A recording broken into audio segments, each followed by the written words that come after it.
Listo, bienvenidos y bienvenidas a un nuevo capítulo de Literatus, el número 72 de este podcast que, como ustedes saben, o de pronto no, porque apenas llegan, está dedicado al género del cuento y a la literatura, y en el cual se habla y se entrevistan también autoras y autores que le han metido duro a esto de escribir y leer. Mi nombre es Federico Baraya Galán, o el man de los cuentos, como me dicen desde que empecé este proyecto, esta locura. Y hoy, antes de iniciar este episodio, pues quisiera tomarme un momento también para hablar sobre Mario Vargas Llosa, que lastimosamente murió hace pocos días. Y bueno, pues desde este apartamento, en este rincón en Bogotá, con el perrín literario durmiendo en el sofá, yo les confieso que Vargas Llosa tiene un lugar muy especial, sí, acá en esa biblioteca que ven atrás, sobre todo por esa novela que se titula La ciudad y los perros, que escribió, si no estoy mal, cuando tenía 25 años, es decir,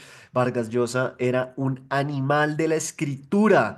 Y bueno, pues fue una novela y es una novela que, como dicen, guardo en mi corazón y que me impactó muchísimo cuando la leí esa primera vez y que espero este año poder revisitarla cuando tenga tiempo y espacio entre lecturas.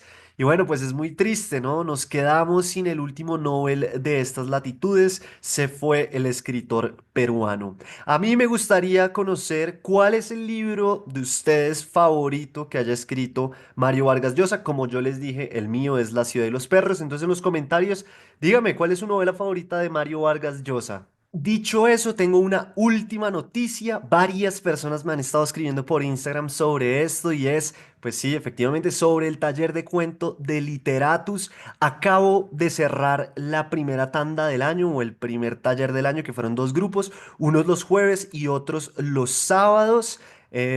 Voy a repetir esa fórmula, es decir, voy a tener otra vez dos talleres, jueves y sábados. Los jueves son a las 7 de la noche, hora de Colombia, y los sábados es de 9 a 11 de la mañana, que es perfecto para todas esas personas que de pronto están en otras partes del mundo como Europa, porque pues ese horario les funciona muchísimo más. Entonces, si usted hace parte como de esos horarios, puede funcionarle bien el de los sábados, o simplemente si usted es de Colombia, de México, de Uruguay, de Argentina, de Chile, no importa dónde sea y le sirve el de los jueves o el de los sábados también, pues ahí están abiertos los cupos. El taller se dicta por Zoom, todas las sesiones quedan grabadas, son 6 sesiones en las que hablamos sobre la teoría pigliana de las dos historias, como no, sobre las teorías de Cortázar alrededor del cuento, también un poco sobre Hemingway y esa teoría del iceberg, y también hacemos Zoom en las aperturas, cómo se abre un cuento, cómo se cierra un cuento, hablamos del punto de vista, del ambiente narrativo, de la temporalidad, cómo usar el tiempo en la escritura y sobre todo en el género del cuento.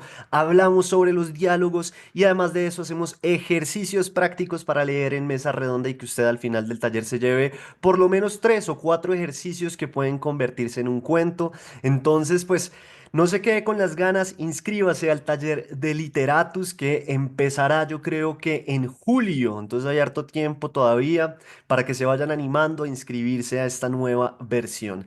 Si quiere más información o quiere resolver alguna duda, puede escribirme a mi Instagram que es federico.baraya o puede escribirme a mi correo electrónico que es federico.baraya@gmail.com.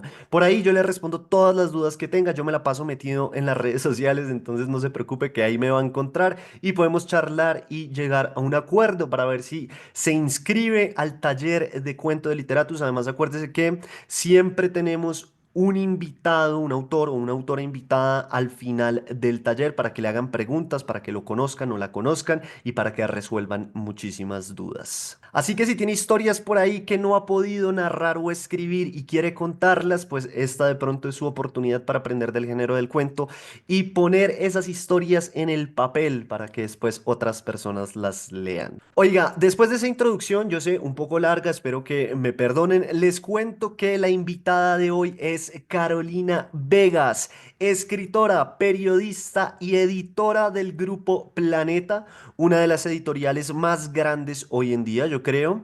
Y la charla que oirán a continuación estuvo muy bacana porque hablamos sobre el proceso editorial, que yo sé que en este mundo y las personas tienen muchas dudas de cómo es eso, el proceso editorial, qué pasa con los manuscritos que a veces se mandan a esas editoriales, quién los lee, si alguien los lee o de pronto nadie los lee, cómo se publica un libro, que también sé que es una de las preguntas que existen por ahí, y también hablamos del rol de los editores en todo este proceso de construir y de llevar al mercado un libro. Como esto tampoco es suficiente, ahondamos un poquito sobre el caso de Raymond Carver y su editor Lish, que es un caso que últimamente ha estado muy sonado porque supuestamente lo que se dice es que el editor de Raymond Carver le metía demasiada mano a los textos, a los cuentos del autor. Entonces como que después parecía que el que terminaba escribiendo era Lish y no Raymond Carver. Hablamos de eso. Entonces, sin más, les doy la bienvenida, bienvenidos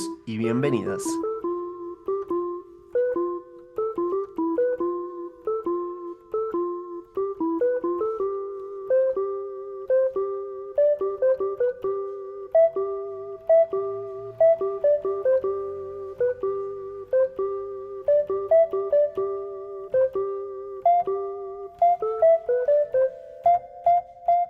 Bueno, Carolina Vegas, muchas gracias por estar acá. Estoy muy feliz de tener este uno contra una en este día que por fin está saliendo el sol en Bogotá después de tantos días lluviosos. Pero bueno, ¿qué más? ¿Cómo están las cosas? ¿Cómo va todo? Hola Federico, todo muy bien, acá sí, aprovechando el solecito que ha sido poco en estos días y muy contenta de estar acá. Muchas gracias por la invitación. Bueno, no, pues gracias a, a ti por estar acá. Y pues yo siempre abro estos espacios con una pregunta que es como medio de entrevista de trabajo, siempre digo eso, que muchas veces me dicen que es muy compleja y sí, puede ser muy compleja, pero también es muy sencilla y es preguntarte para esas personas que no saben quién eres, pues que nos digas, ¿quién eres tú? ¿Quién es Carolina Vegas? Bueno, yo soy mamá, esposa, hija, hermana, sobrina, nieta y además de eso, soy escritora, editora y periodista. Bueno, pero ahí, pues además de todos los roles como mamá, hija, hermana, además, dices una cosa muy interesante y es que eres escritora, editora y periodista. ¿Eres primero escritora y después editora o eres editora y después escritora? ¿Cómo es eso? No, yo primero que todo y antes que nada soy escritora porque creo que es lo que sé hacer, aunque esto suene mal, es lo único que sé hacer y lo que creo que mejor hago en mi vida. Bien o mal que lo haga, pero pues dentro de mis capacidades es lo que mejor sé hacer. Y porque además mi entrada al mundo de la literatura nace de mi interés por escribir. Entonces, antes de ser editora, yo ya había publicado dos novelas, un libro de ensayo, antes de llegar al mundo, a ver cómo, a entrar en el mundo del espejo y hacer todo, pero del otro lado. Entonces, sí, por eso yo digo que primero soy escritora. Además, como periodista también siempre me desarrollé en medios escritos y, y pues mi pan, o sea, el pan que me he ganado durante 20 años de trabajo profesional ha sido todo desde la escritura. Pero bueno, entonces tú eres comunicadora social, ¿sí? Ujú. Y Soy entonces, comunicadora social de la Javeriana y tengo una maestría en la Universidad Iberoamericana de México, en entonces letras. primero fuiste periodista, me imagino que por los lados hacías pues lo que es la literatura, que casi siempre se hace por los lados, y todo este camino te llevó a ser editora hoy en día de Planeta. Bueno, pero entonces a mí me gustaría saber primero, ¿qué novelas tienes publicadas para que la gente también sepa? Que ahí viene el otro tema, que es donde uno aprende también del mundo de la publicación, ¿no? Se publicaron dos novelas, una se llama El cuaderno de Isabel y la otra se llama Un amor líquido, en 2014 y en 2017 en Penguin Random House, bajo el sello Grijalbo. Y como es el mundo de los libros, pues esos libros ya no se consiguen, están en el depósito de mi casa los últimos que quedan, porque cuando los contratos se rescinden y no ha habido unas ventas que, que logren pues desocupar la bodega de libros, las editoriales suelen rescindir los contratos, que es que acabar el contrato después del tiempo estipulado en el contrato, y proceden a o saldar, que es decir, venderle a estos minoristas chiquitos que uno ve en las ferias o en el centro, los libros para que ellos los vendan mucho más baratos, O yo hoy en día trabajo en una editorial que es Planeta, que lo que hace es saldar, pero nuestra competencia y la editorial de la que fui autora pica. Entonces, todos esos libros que sobraron se picaron y lo único que queda son 2 cajas que están en mi bodega. Y esa también es la realidad de ser un escritor. No, pero Publica. eso suena muy duro, ¿no? Muy triste, que ¿cómo así que pican los libros y los pican y qué hacen con eso? O sea, ¿los reciclan o cómo es? Y reciclan porque es que yo siempre explico a mis autores que el mundo editorial es como un río, ¿sí? Es un río que va muy rápido y es un río muy caudaloso. Y uno a ese río va lanzando libros, ¿no? Entonces uno lanza libros, todo el tiempo está lanzando libros, porque además si uno se pone a pensar, digamos, hoy en día, solo Planeta, y solo estamos hablando de Planeta en este caso, al mes se publican aproximadamente en promedio unos 50 libros al mes. Y ¿En esto es solo Colombia? Planeta, no solo Planeta en Colombia. Te estoy hablando solo de Colombia. Sin contar los probablemente de 50 a 70 libros que también publicará Penguin, sin contar los libros de todas las demás editoriales que vienen detrás, ¿sí? De Panamericana a Laguna, ¿sí? Todos los meses.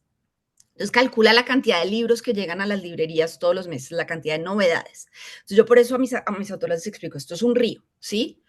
Caudaloso, rapidísimo. Y nosotros los editores vamos botando libros al río. Y botamos libros al río, y botamos libros al río. ¿Qué pasa? Que los ríos son traicioneros, ¿sí? O tú flotas, ¿no? Y te sostienes ahí, tienes un flotadorcito y vas con el flotadorcito y vas con el río, ¿sí? O nadas y eres súper veloz y vas, o sea, como si fueras en botecito o en chalupa, como andamos en los ríos en Colombia, y vas a 1000 y vas re bien, ¿sí? Tanto así que llegas al mar Sí. o te hundes. Y lo más probable es que te hundas, porque es un río muy complicado, ¿sí?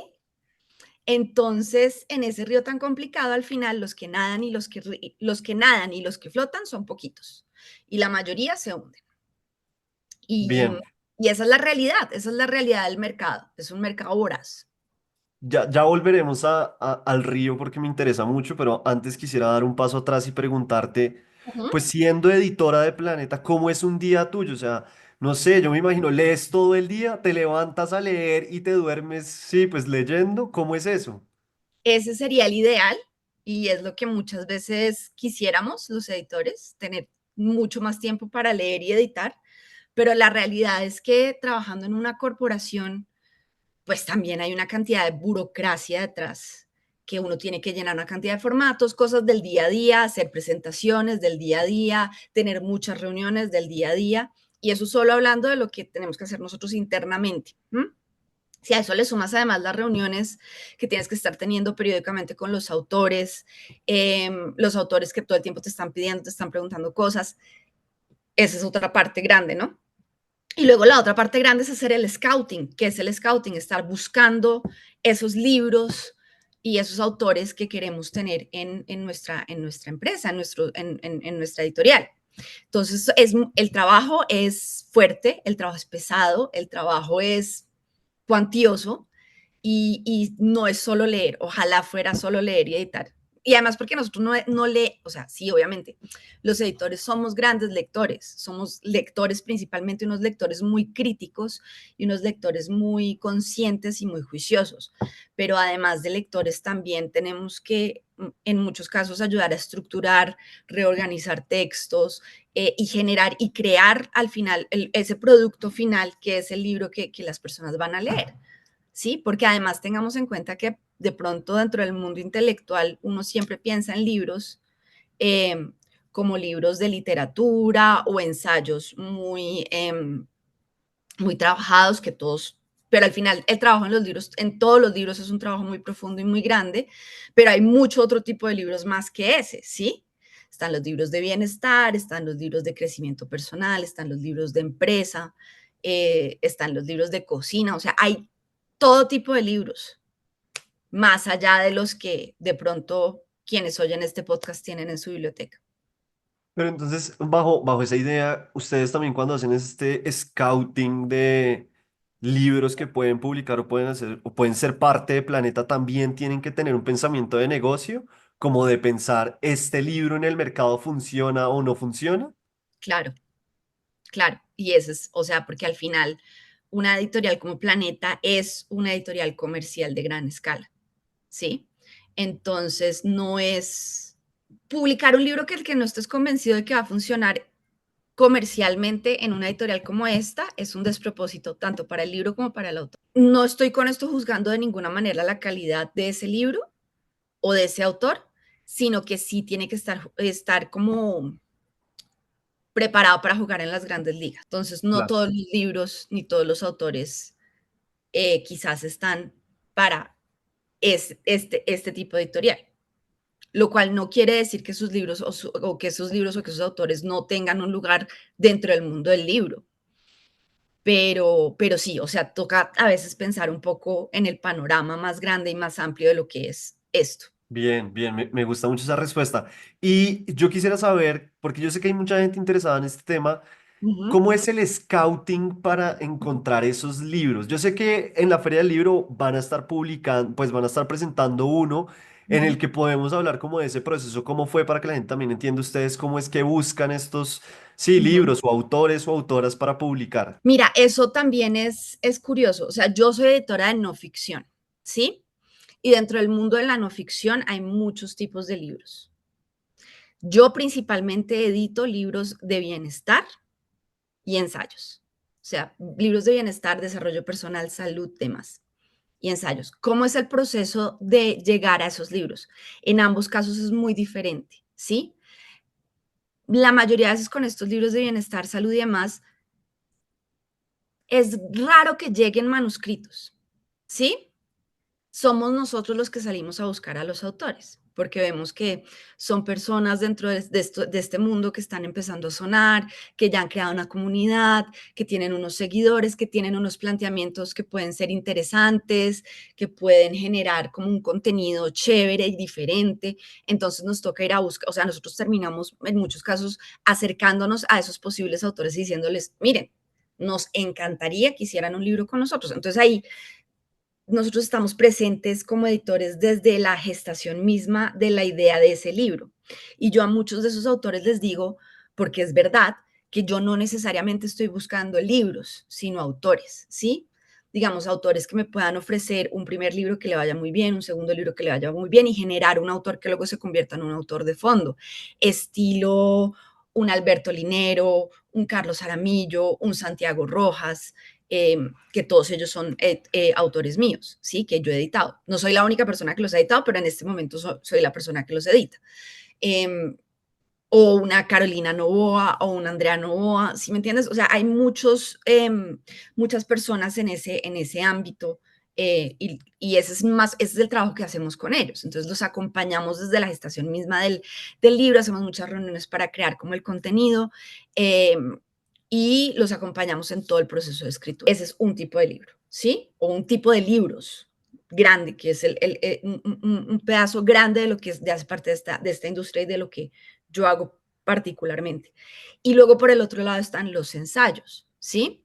Que los ensayos no necesariamente requieren de una persona que, aunque a veces sí, tenga una comunidad o, tenga o ya sea conocido, hay muchos de esos autores que ya tienen un nombre o un renombre, pero no necesariamente. Ahí ya lo que nos importa es realmente la calidad del contenido y la manera como se presenta el texto. Entonces ya es un trabajo mucho más sobre el texto. Y ahí sí a veces uno tiene sus caramelitos que le llegan y que entonces uno dice como, pucha, aquí tengo algo que vale toda la pena. Pero ¿qué pasa? Que como editores también todo el tiempo nos están llegando manuscritos. ¿Y Yo, cómo llegan esos manuscritos? O sea, esos ¿tienen un manuscritos, correo o alguien dice, oiga, yo tengo este, ¿por qué no lo revisan? sí, o sea, como que muchas personas van enterándose de que uno es autor, que uno es editor, entonces le piden el mail o alguien les da el mail de uno o porque a fulanito, sutanito, prensejito le llegó un manuscrito, digamos, internamente entre el equipo. Nosotros en Planeta hoy en día somos 9 editores, ¿sí? Hay 9 personas que estamos editando libros constantemente en Planeta. Y, digamos, puede que al editor de infantil y juvenil le llegó a su correo o alguien le mandó un manuscrito y dice, no, este manuscrito es más algo como para Alejandra Algorta, que es la que edita literatura, o para Camilo Jiménez, que editan literatura, o no, esto es más algo para el equipo de no ficción, que en no ficción somos 4 personas las que editamos libros. Entonces me dice como, Vegas, ¿a usted le interesa tal libro? No sé qué, y yo digo, bueno, sí puede ser.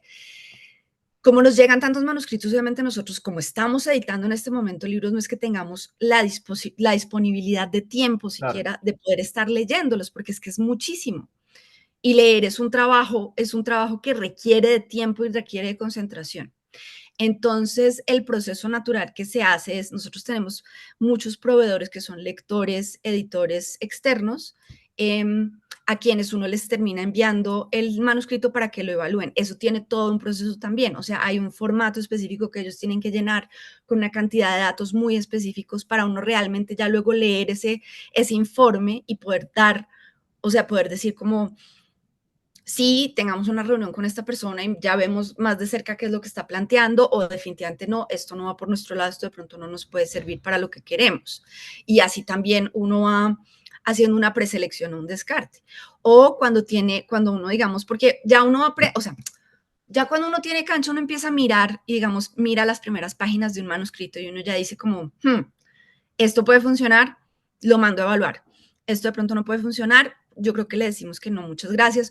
O incluso, esto se ve buenísimo, no voy a mandarlo a evaluar, lo voy a leer yo misma, pero entonces uno tiene que buscarse el tiempo para poder leer eso con el respeto y el rigor que merece. Que ese fue el caso de, perdón si digo mal el nombre, Carne Tranquilo. Doliente, ¿no?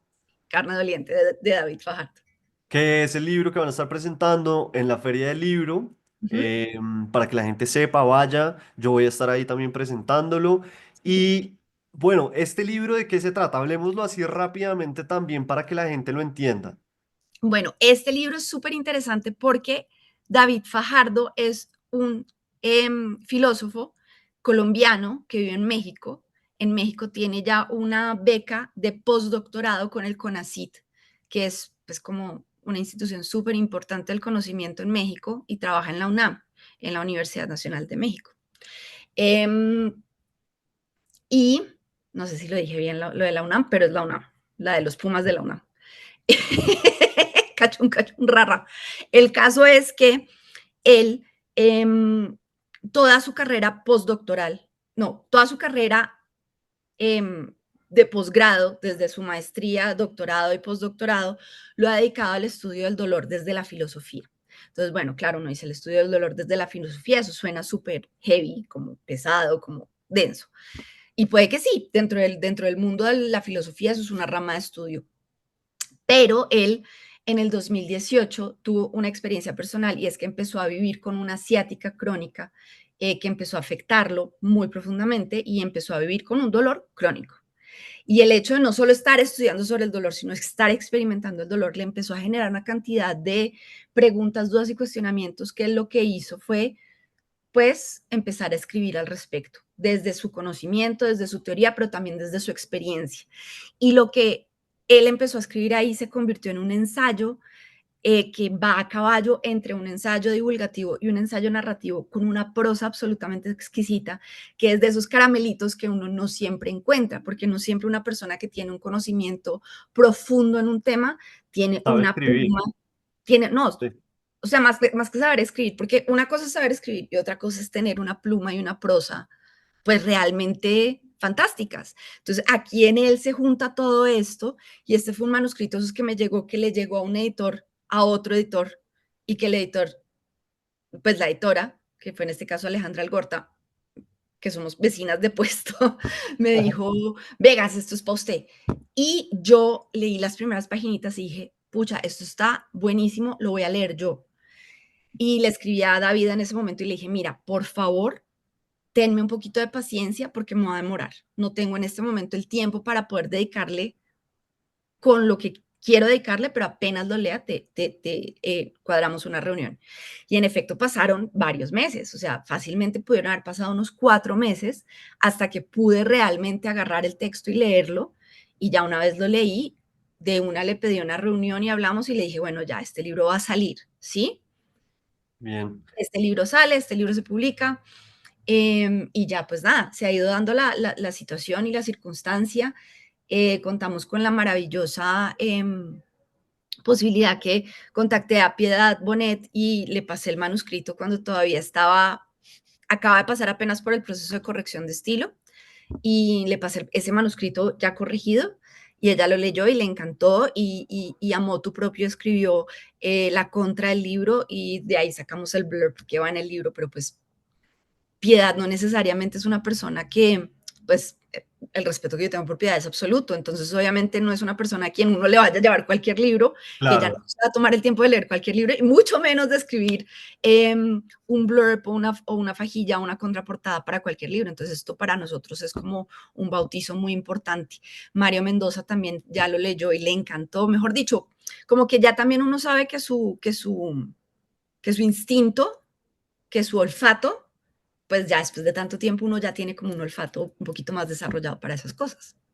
Pero bueno, yo acá también veo algo que me gustaría dejarle a las personas que tienen Ujú. manuscritos o tienen ese sueño y demás, y es la importancia de esas primeras páginas, ¿no? Sí. Como a tener muy buenas, pues, o sea, tener una muy buena obra, obvio, pero esas primeras páginas son muy importantes, veo, en este proceso, que creo que también en los concursos literarios pasa lo mismo, porque hay tantos que leer que si en las primeras páginas no ven el poder, ya empiezan a descartar, pues. Entonces... Con esto en mente, me gustaría pasar a la pregunta de que se oye mucho hoy en día y es que los manuscritos cada vez llegan más sucios a los editores o a las propuestas o lo demás. Y yo primero quisiera preguntarte, ¿qué es eso de que llegan sucios? ¿Qué significa que un manuscrito llega muy sucio?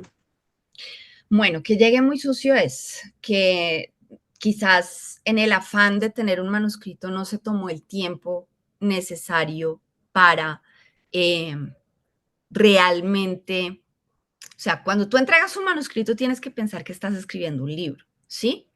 Y los libros no son, o sea, los libros en su esencia son algo que uno quiere darle a leer a alguien más, ¿sí?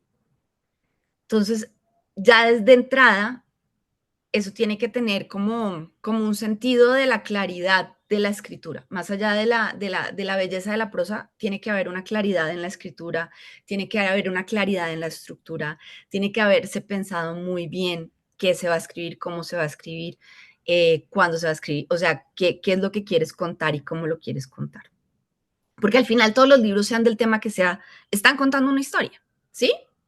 Puede ser un Sí. libro sobre ángeles o sobre medicina o sobre desarrollo personal o una novela o un ensayo o lo que sea, todos los libros cuentan historias. Entonces tú tienes que tener claridad sobre qué es la historia que estás contando. Los libros no se escriben de afán. Entonces, si tú estás escribiendo un manuscrito que quieres que alguien lea, debes haberte tomado el tiempo suficiente para reflexionar sobre qué es lo que vas a escribir.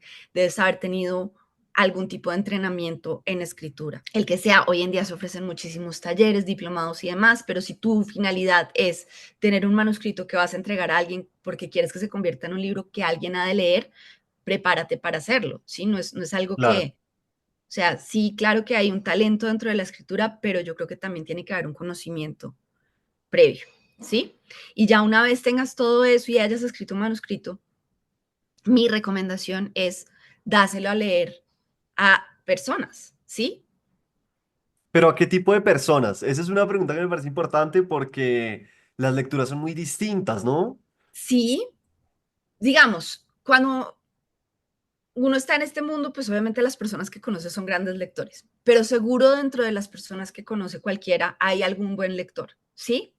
Alguien que le va a poder dar a uno como consejos de que no se entiende, que si se entiende, dónde me aburrí, dónde no entendí, dónde esto me pareció que no tenía ningún sentido o al contrario me pareció chéverísimo, ¿sí? Pero yo creo que igual si hay una curiosidad por la escritura, uno tiene que tener por algún lado un amigo, una amiga, un conocido que también tenga ese interés, pensaría yo, ¿sí?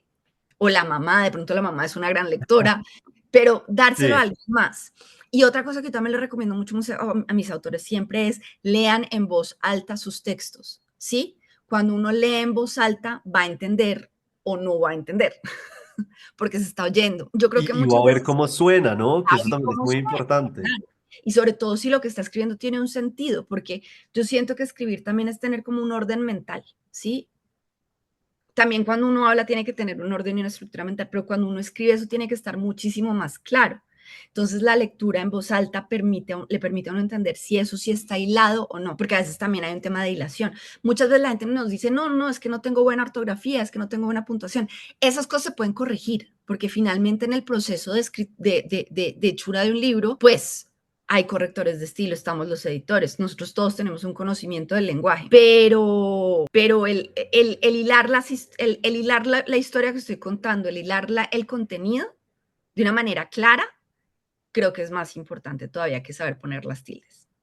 Aunque Bien, creo que las bien. tildes también son muy importantes. Ahora, de nuevo, yo quiero hacer un paréntesis aquí, Federico, porque es que sí hay una diferencia entre un manuscrito de cierto tipo de no ficción, en donde el contenido de pronto puede ser más importante que la forma, y tú como editor le puedes ayudar para que la forma Claro, quede top, ¿sí? Que al final ese también es nuestro trabajo, que si tu interés es un interés literario y estás entregando un manuscrito literario. Obviamente, si estás entregando un manuscrito con un interés literario, pues esto que te estoy diciendo, no. O sea, ahí sí yo creo que hay una mínima expectativa de que tengas un conocimiento y un buen manejo del lenguaje. Es lo mínimo, ¿sí?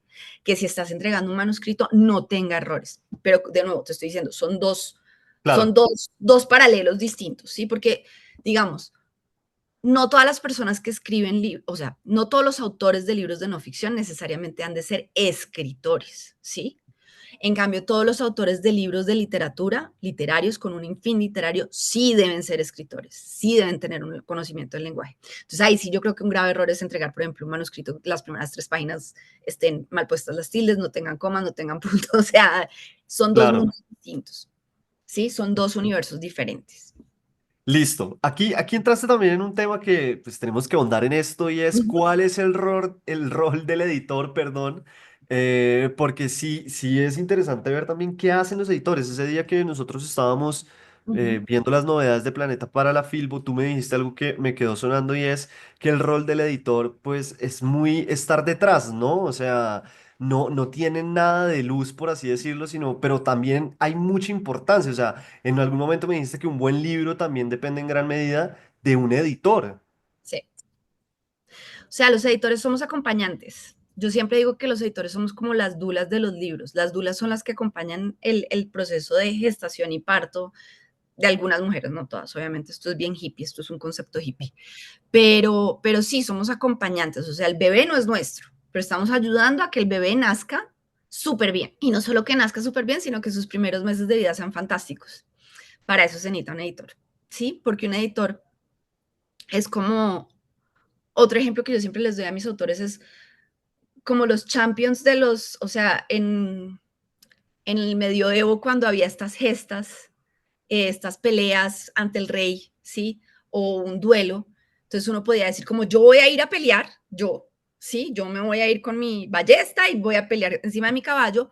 O, digamos, un noble podía decir, no, yo voy a escoger a fulanito para que vaya y pelee por mí. Entonces, digamos, los editores también somos mucho, somos el champion de los escritores, porque al final los que, digamos, sí, claro, el nombre del escritor está en el título, en la cubierta del libro y es su bebé, por supuesto, pero los que vamos a ir a pelear para que ese bebé, los primeros grandes vendedores de ese libro ante todos los demás, somos los editores, somos los que vamos a convencer al equipo comercial, al equipo de mercadeo, para que ese libro logre destacarse dentro de toda esta marejada de libros que hay. Somos los que también vamos a estar siempre en contacto con el autor y vamos a hacer su primer punto de contacto con la editorial somos nosotros también. Somos a quien ellos van a acudir con cualquier pregunta, cualquier duda, cualquier queja, cualquier reclamo. O sea, somos la cara de la editorial ante el autor, siempre.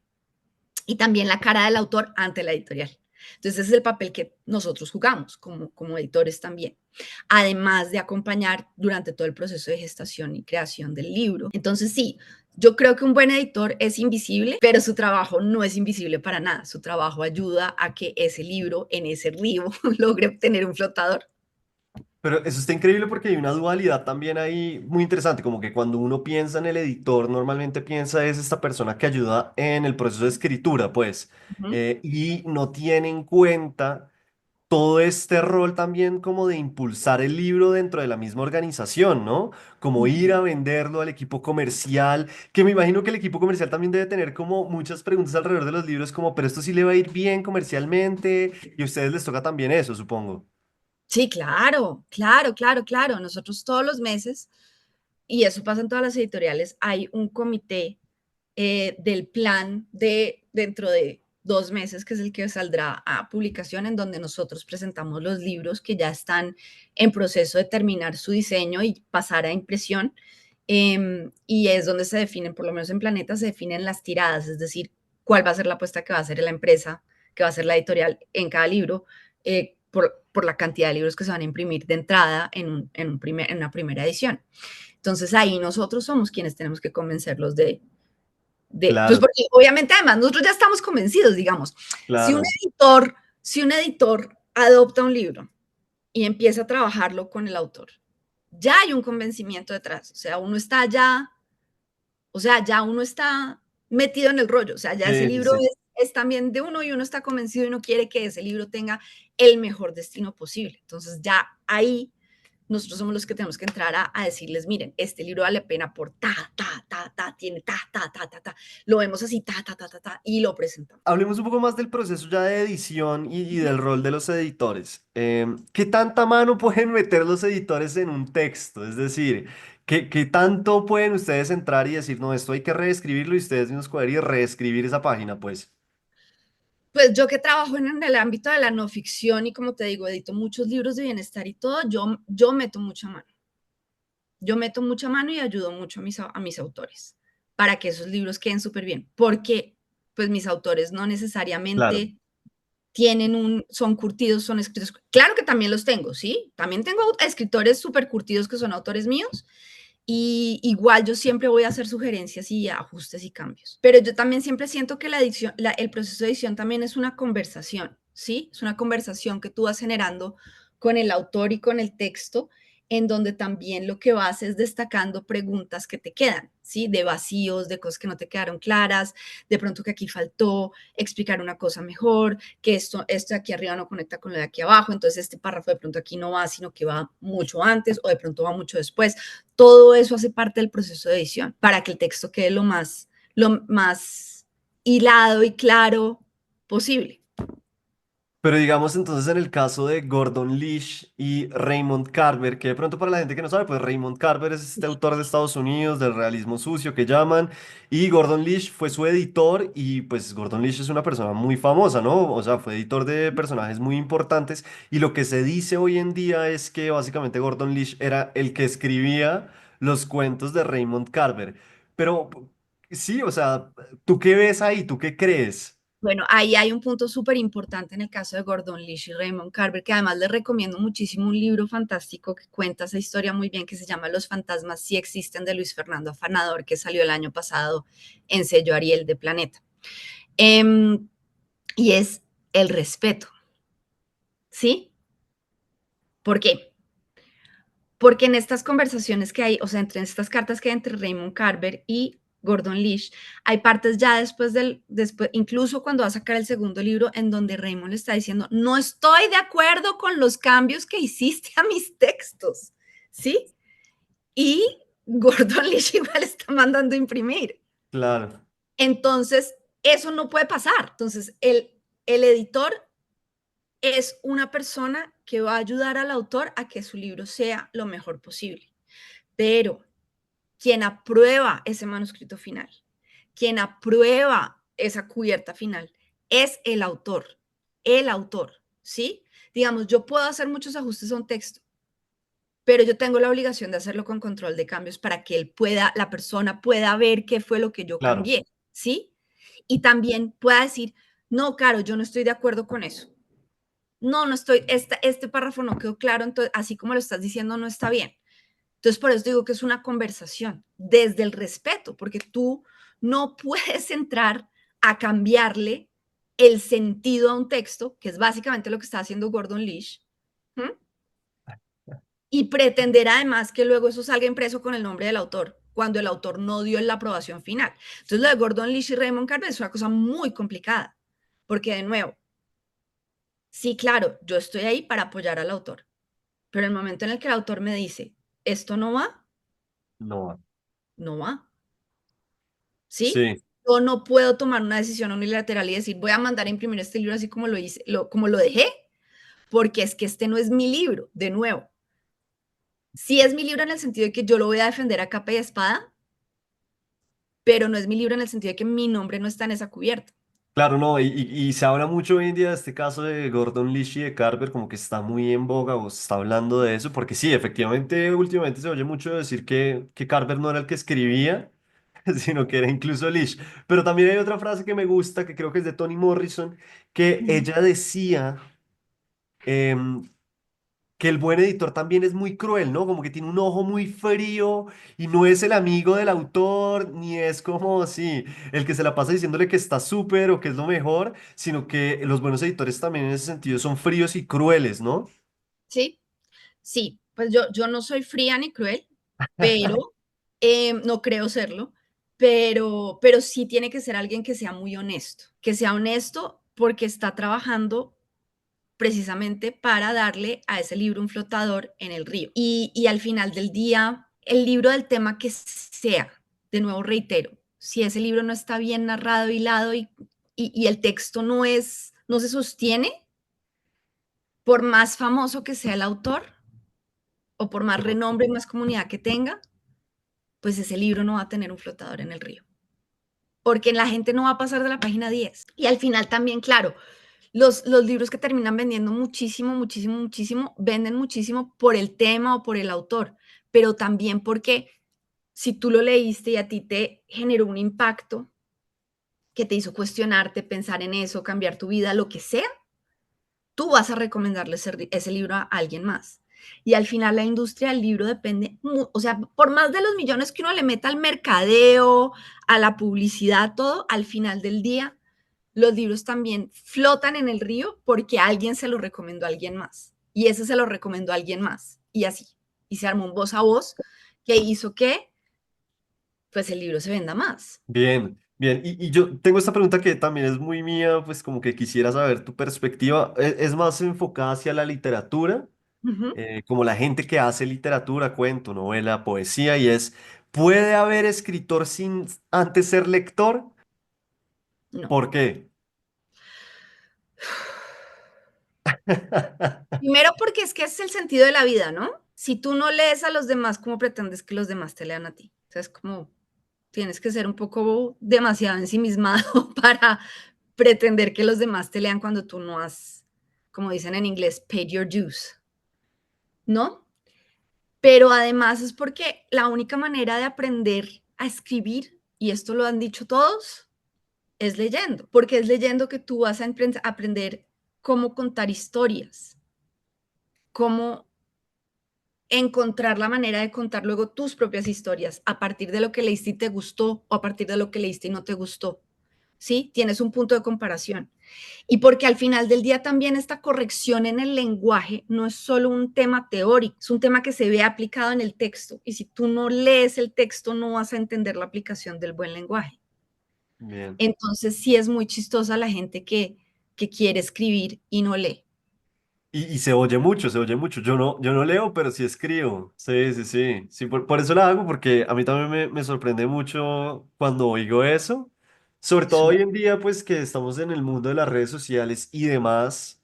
Y también que me parece también curioso es muchas veces cuando la gente ve en la literatura una forma de hacerse famoso, que me parece lo más curioso del mundo, porque lejísimos de eso, o sea, pocos autores son famosos, pues. Em, Carolina, tengo que ir pues ya cerrando la entrevista, no te puedo dejar ir sin hacerte una de las preguntas clásicas de Literatus. Y esa Ujú. pregunta es, si te acuerdas, claro, ¿qué hiciste con esa primera plata que ganaste escribiendo? Porque sé que eres escritora, entonces, ¿qué hiciste con esa primera plata? Si te acuerdas, pues sí, Sí. para que nos cuentes. Cuando yo publiqué el cuaderno de Isabel, estaba viviendo en México con mi esposo y estaba terminando mi maestría. En ese momento, el director editorial de Penguin Random House fue Gabriel Iriarte y fue quien tomó la decisión de publicar mi libro, mi primera novela, y me dieron un anticipo.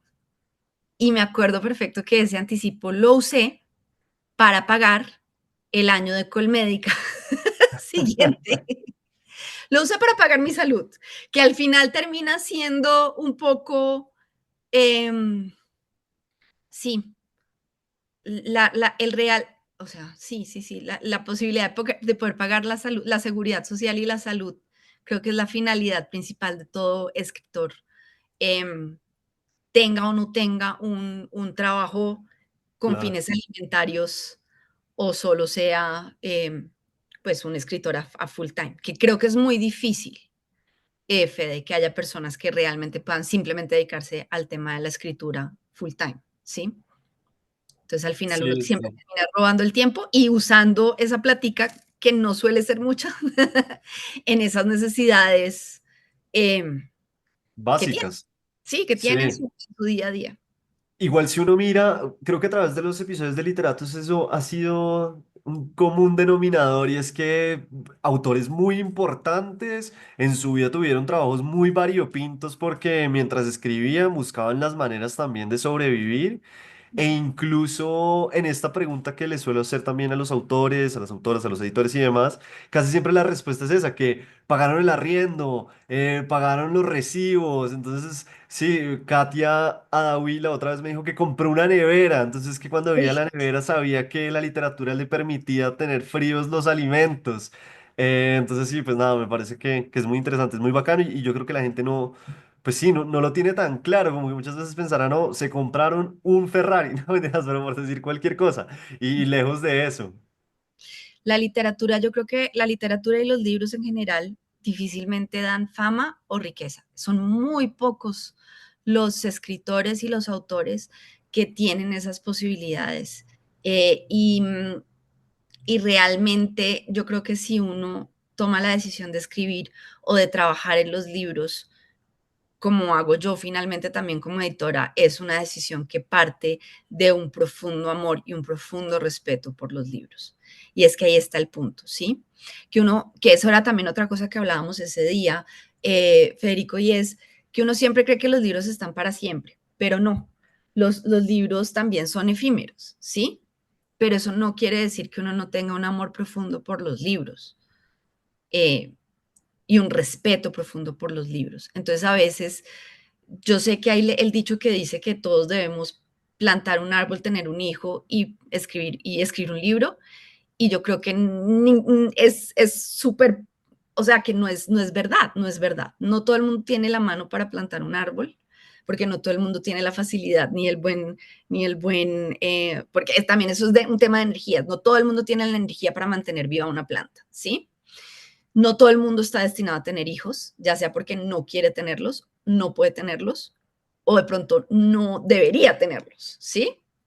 E igual no todo el mundo está hecho para escribir un libro, Claro.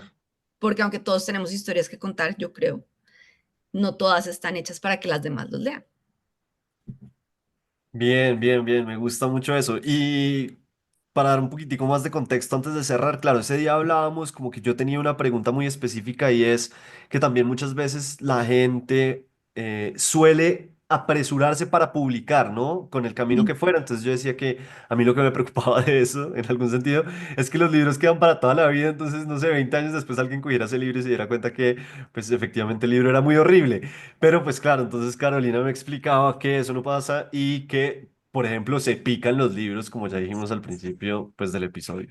Carolina, muchísimas gracias por tu tiempo, por hablarnos sobre el mundo de la edición y el proceso que hay detrás de esto tan demencial que es publicar literatura, publicar libros y pues también del rol que tienen los editores, que me parece un rol tan bonito y tan necesario. Muchísimas gracias por estar acá. Ay, Federico, muchísimas gracias a ti. Les quiero contar a los oyentes que hay un solo libro mío que no han picado todavía, que está en las librerías, que es un ensayo que escribí para Rey Naranjo en la colección primera temporada, que es sobre Sex and the City.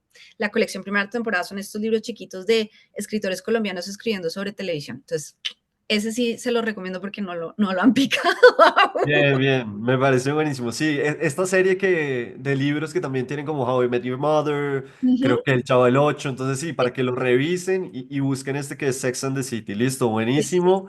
Y nada, pues Carolina, nos veremos pronto. Muchas gracias por todo. Muchas gracias a ti, Federico, por invitarme acá y espero verlos a todos los oyentes en la Feria del Libro.